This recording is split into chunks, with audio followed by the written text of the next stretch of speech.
Hello and welcome, I'm Mystical, this is Mystical Gaming, and we're jumping into Watcher Realms and we're going to go through the faction trial for the Esoterics trial today. Now, it's just about to drop, so everyone who is stuck on 275 and can't get 276 because of they're waiting for a cultist fighter or something like that, then congratulations, today then you will get your 276 reward, so that's always a bonus for everyone. Now, stage 13, not that bad, to be honest. I mean, you've already must have a fairly well rounded and developed account to have got this far anyway, so let's assume that's the case. Now we'll explain a couple of things as we go through it. Okay, so firstly, clearing the stage, you've got to clear it. You've got to clear the stage with the soul core intact. You want to clear the stage with no heroes killed. Now, a bit on that. That doesn't mean you can't recall them. That is different from them dying as well. Okay, so we've got our pod turned off, so that's all done, and then we jump into the fight and that's all good. So this is the team I've put together. Now, I don't really use them all by any stretch of the imagination, so you can do it. You can put some more people in there, different heroes, that sort of thing. There are certain heroes that are really good, and we'll stop them as we talk about them. Now, the first thing to note is when we go in, the first thing to note is all the big tanky units that we're going to get come down. They all take quite a lot of magic resistance damage, okay? But the issue we've got is these ones down here, these scholars. So these are the first ones, the cloth wearers. Now they take more physical damage than do magical damage, and they've got magic resistance there. And the White Tower scholars, they wield magic to drain rage from the enemies and deal damage as well. So that's the first thing. They're not too bad as long as we keep on top of them.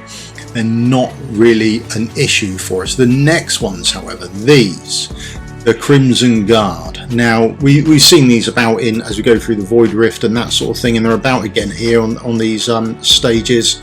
So they deal damage to the target and corrupt the tiles, as we all know. So they'll hit the target and they corrupt the tile that you're on, so you take constant damage from that while the hero's positioned on it. And of course, obviously they are they've got magic resistance and take physical damage more. So the issue there is no one in this faction does physical damage. So that's the first issue. Right, the second thing is, let's get me out of the way. There you go, should be pretty much out of the way here. Now, she's absolutely fantastic. We put her up in that top left hand side and we forget about her. That's it really, that's the top left hand side absolutely taken care of. Now you can, if you want, you can put it on the top right hand side, just up here, and that would be another way around to do it. But I go with her on the left and I use Init on the right hand side, and he blasts down the first mob we've got coming out of that top right hand side. Is one of those scholars. His ultimate straight up, and we nuke that scholar down before he starts running around and draining rage and being a pain, all of that sort of stuff. We get rid of him straight away. We don't worry about I at all, we just forget about her. Now the bottom left, this is the annoying bit for us. This is where those Crimson Guards and other bits come out from. Now we see there the lines come out, we've got some mobs coming out, we've got Helga, she's going to nuke away the mob for us, that's not an issue. And then that's pretty much it. That's sort of the basics of the setup. At least for stage 13, it's nothing too shabby. Again, we've got the last mob there, just dying with I, and then we want our single target damage dealer up there, because this is where that Crimson Guard is going to come from. We want to be aware of that. So once we've got our guards up on the left hand, so that bottom left hand side, that's our issue. What we then want to start doing is on that top right hand side, getting some more DPS down there, a bit more AoE DPS for us, and that's going to take care of everything coming out of that side for us. Like I say, you can swap these sides around. You could put I over there and you could put your AoE DPS on the left hand side.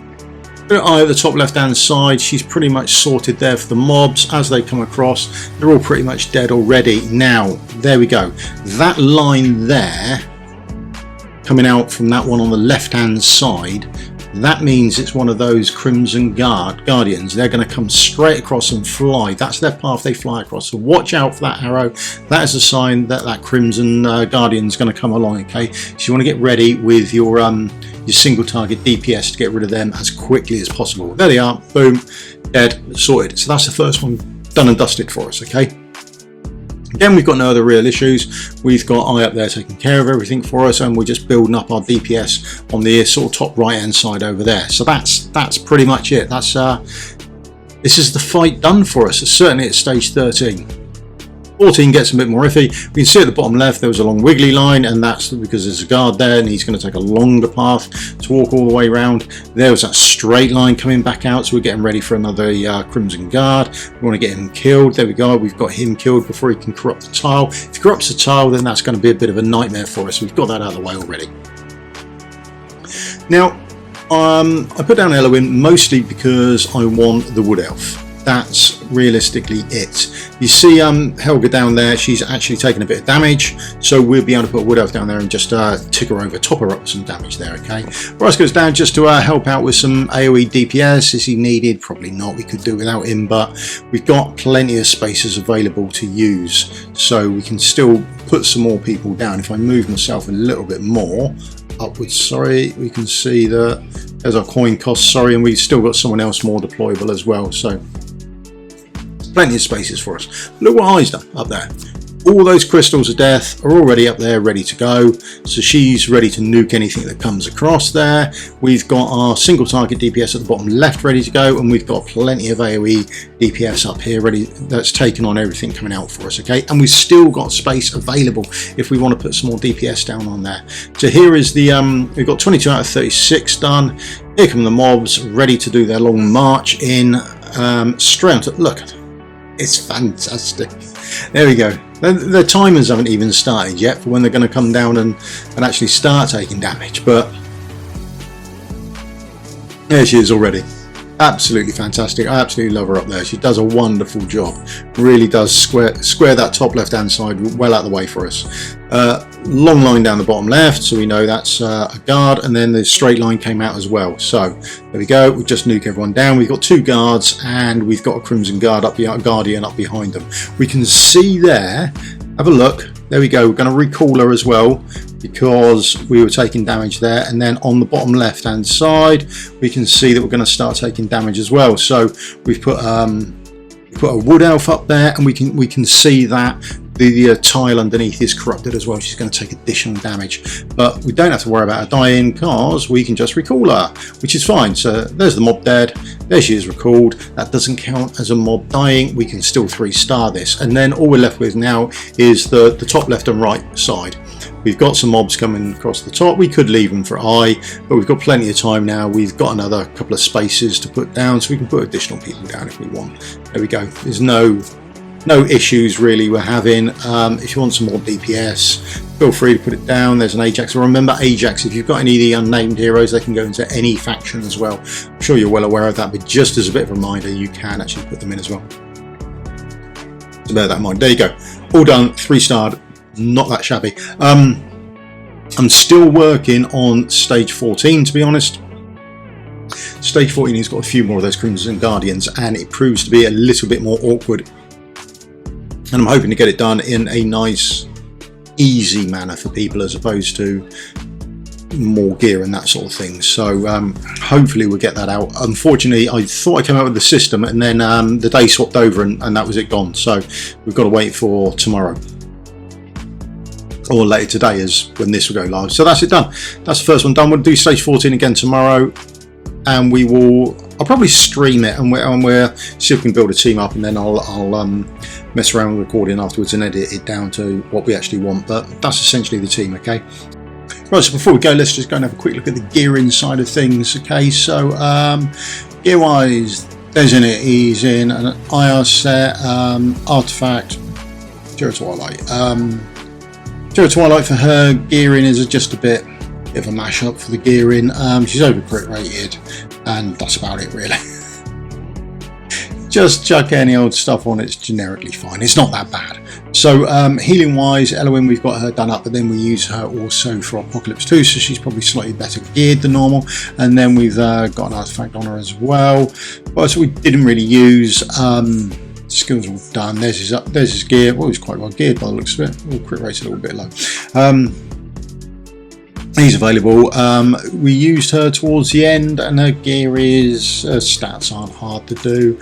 Artifact wise, she's got her own exclusive on. Karmit, an exclusive on, and gear wise, that's the same gear. I haven't touched him since we started doing.